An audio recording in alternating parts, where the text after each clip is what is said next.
Hello, धन्यवाद आदरणीय माननीय सर। बहुत अच्छे गीत की यहाँ पर प्रस्तुति हुई, आपको बहुत आनंद आया। आज से भी मैंने बहुत लिखा है, लेकिन मैं चाहता हूँ कि कुछ संदेश वाली बात कही जाए। बहुत कह सकते हैं हम, लेकिन आप जब यहाँ से जाए बेटे बात नहीं, कभी गैरेंटी का ध्यान दें। यदि आपको सुनना है तो ठीक है, नहीं तो मैं बंद कर देता हूँ। मेरे पास फालतू नहीं है, कविताओं के बहुत पैसे लेता हूँ, आज आपको फ्री में सुना रहा हूँ, इसलिए आप ध्यान से सुनिए। और हास्य मेरे से परे एक ऐसी कविता सुनाना चाहता हूँ जो आपको आपके जीवन की बहुत महत्वपूर्ण कविता होगी। ये कविता दूरदर्शन से 6 बार प्रसारित की जा चुकी है मेरी कविता, और प्रतिनिधि रचना पूरे देश में पढ़ता हूँ इस कविता को। कविता का शीर्षक पिता शीर्षक से कविता लिखी मैंने। हम सबके जन्म में 2 लोगों का बहुत महत्वपूर्ण योगदान होता है, माता और पिता। माता को हमने भगवान मानना भी चाहिए। एक महत्वपूर्ण शायर मेरे दोस्त ने कहा है माँ के लिए कि माँ क्या होती है, कि ये माना कि फूलों के बिछोने नहीं देता, ये माना कि फूलों के बिछोने नहीं देता, पर माँ को किसी बात पे रोने नहीं देता। कोई जरूरी नहीं है कि माँ को आप बहुत सारा सुख दें, सिर्फ माँ को रोने ना दें, यही बहुत कुछ होता है। इसी तरह से लेकिन पिता जो उसके कठोर व्यवहार के कारण माँ दुनिया दिखाती है और बाप दुनियादारी दिखाता है। और पूरे जीवन में उसका एक ही लक्ष्य होता है कि मेरी संतान कहीं मात नहीं खाए, कोई इसे ठग न ले। बैठ जाओ अपनी जगह। तो पूरी कविता में, लेकिन आज हर घर में पिता की क्या स्थिति, बहुत दयनीय स्थिति है। हर घर में जब बच्चा बड़ा हो जाता है तो उसको साइड में कर देते हैं, उपेक्षित रखा जाता है। मेरी कविता सुनने के बाद जितने भी यहाँ पर युवक बैठे हैं, यदि उनके अपने पिता से अनबन है तो मेरी कविता सुनने के बाद उनके पैरों में पड़ करके माफी मांगे और पुनः घर में सौभाग्य का वातावरण पैदा हो। और जिनके पिता नहीं है, इस मेरी कविता के साथ या मेरी कविता के बाद उन कविता के माध्यम से सभी पिताओं को श्रद्धांजलि, इस मेरी कविता की तरफ से मेरे पिता सहित सबको श्रद्धांजलि। एक बार जोरदार ताली बजाएं, फिर मैं कविता सुनाता हूं। पूरी कविता में कोई बातचीत नहीं करेगा, पूरे ध्यान से सुनेगा, आपके लिए बहुत महत्वपूर्ण कविता। और पूरी कविता में पिता ही कह रहा है कि आज हर घर में उसकी क्या स्थिति है, कि रोज तड़के 2 रोटियां खा निकल पड़ता इस निश्चय के साथ। पिता रोज तड़के 2 रोटियां खा निकल पड़ता इस निश्चय के साथ कि आज छीननी है कई रोटियां जमाने के जबड़े से अपने बच्चों के लिए। आज छीनी है कई रोटियां जमाने के जबड़े से अपने बच्चों के लिए, फिर जमाना भले देता रहे कंजूस लालची स्वार्थी जैसे संबोधन, पर मेरा लक्ष्य मेरी संतान, बढ़ती हुई दुनिया उनकी मुस्कान। अरे देता है नसीहतें दुनिया में अपने अस्तित्व को बचाने की, स्वार्थ के नाते झूठे रिश्ते, सारी हकीकतें जमाने की, पर आज वो अपने पैरों पर खड़ा हो गया है। अरे दुनिया दिखाने वाले को ही आंख दिखाता, मेरा बेटा क्या मुझसे भी बड़ा हो गया है?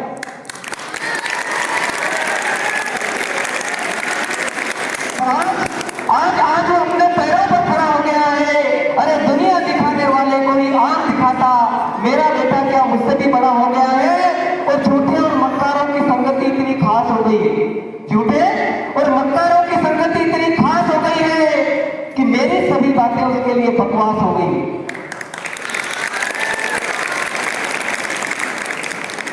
और आज के दौर में अतीत का कोई काम नहीं है। परिवार टूटने का बारीक चित्रण आदरणीय कमांडेंट साहब ध्यान दीजिएगा कि पहले हम कहते थे कि हमने बहुत प्रगति की, हम आज कहते हैं कि हमने बहुत प्रगति की, लेकिन मैं 2 लाइन में बताना चाहता हूं कि हमारी प्रगति हुई है और दुर्गति हुई है।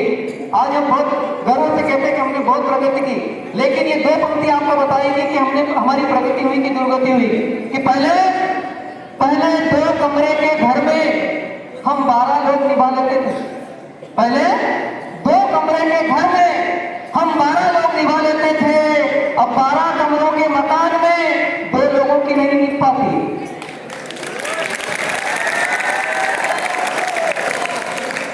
कि परिवार कैसे टूटता, पहले परिवार होता था, मैं, मेरे दादा दादी, काका काकी, हम सब साथ होते थे। लेकिन आज मैं, मेरी पत्नी, मेरे बच्चे, और वो भी कब तक कि बड़े नहीं हो जाते। तब कहने में आता है कि आज के दौर में अतीत का कोई काम नहीं है, शायद इसीलिए उसके राशन कार्ड में मेरा नाम नहीं। आज के दौर में अतीत का कोई काम नहीं है, शायद इसीलिए उसके राशन कार्ड में मेरा नाम नहीं है। और बाप की बेबसी दुनिया की नजरों में सहनशीलता है, बाप की बेबसी दुनिया की नजरों में सहनशीलता है। पर आज घर घर में दहशत है, श्रवण कुमार ढूंढो नहीं मिलता है। आज घर घर में दहशत है, पर श्रवण कुमार ढूंढे नहीं मिलता। अगली पंक्ति देखिए आप, ये हर घर में होता है कि परिवार पर मर मिटने की यही सजा मिली है। परिवार पर मर मिटने की यही सजा मिली है कि मुझे अकेला छोड़ बागी विधायक की तरह पत्नी भी सत्ता पक्ष से जा मिली है। जब पुत्र कमाने लग जाता है तो माँ इधर हो जाती, बाप अकेला पड़ जाता है। तब कहने में आता है कि परिवार पर मर मिटने की यही सजा मिली है। बड़े गर्व से कहती है कि ये मकान मेरे छोरे ने पुतवाया, बनाया किसने था? वो पिता ने, जो पिता को भूल जाती है वो भी उधर हो जाती है कि परिवार पर मर मिटने की यही सजा मिली है कि मुझे अकेला छोड़ बागी विधायक की तरफ पत्नी भी सत्ता पक्ष से जा मिली है। और ऐसे में अपनी दुनिया से हताश, हारी हुई लाचार मेरी हमदर्द सिर्फ मेरी बेटियां। ऐसे में अपनी दुनिया से हताश, हारी हुई लाचार मेरी हमदर्द सिर्फ मेरी बेटियां। अरे न उन्हें जायदाद में हिस्सा चाहिए, उन्हें न जायदाद में हिस्सा चाहिए, न कोई शिकायत, न आपत्ति। अरे मेरे त्याग समर्पण की गवाह हो, मेरे त्याग समर्पण की गवाह है मैं, और मेरी लंबी बीमारी की दवा है, मेरी लंबी बीमारी की दवा है। एक दिन मैंने पढ़ा था कि कन्या के विवाह के समय यदि माँ बाप को साथ रखने का अधिकार कन्या को मिल जाता तो पूरी दुनिया में कहीं वृद्धाश्रम नहीं होती। तो ऐसे में अपनी दुनिया से हताश, हारी हुई लाचार मेरी हमदर्द सिर्फ मेरी बेटियां, मैं उन्हें जायदाद में हिस्सा चाहिए, न शिकायत, न आपत्ति। अरे मेरे त्याग समर्पण की गवाह है वे, और मेरी लंबी बीमारी की दवा है वे। अरे माँ की तरह मेरी सेवा करती है जो, डूबती आंखों को उखड़ती सांसों के बीच दिल से मरती है, डूबती आंखें वो उखड़ती सांसों के बीच दिल से मरती है जो। और पुनः बेटे पर आ रहा है, अरे बेटा बेटा बेटा क्या जाने कि धरती त्राही त्राही कर उठती जब आसमान टूट जाता है, और जिसका पिता चला जाए उसका सारा जमल लूट जाता है। धरती त्राही त्राही कर उठती जब आसमान टूट जाता है, और जिसका पिता चला जाए उसका सारा जमल लूट जाता है। और मरने के बाद भी पिता की भावना देखिए आप अपने पिता को याद कीजिए कि वो आपके लिए कितना प्यार करते हैं। मरने के बाद भी पिता की भावना कि बेटा, अरे बेटा बेटा तो कितनी बार मुझसे वो मोड़ेगा, पर बाप बाप है, मरकर भी लहू बंद तेरी रगों में दौड़ेगा।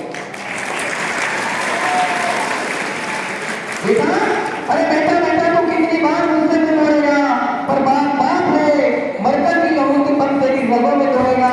अरे तुझे भूख लगे तो कुमलाऊंगा मैं, बाप की भावना देख मरने के बाद कि तुझे भूख लगे तो कुमलाऊंगा मैं, जरा भी दुख पहुंचे तो दौड़ा आऊंगा मैं। और जब जमाने ने सितम ढाया है, तब तक पुत्र को बाप का ही आसरा नजर आया। यानी कि मार खाते तो भी बाप याद नहीं आता, लेकिन मार खाते तो भी बाप जरूर याद आता।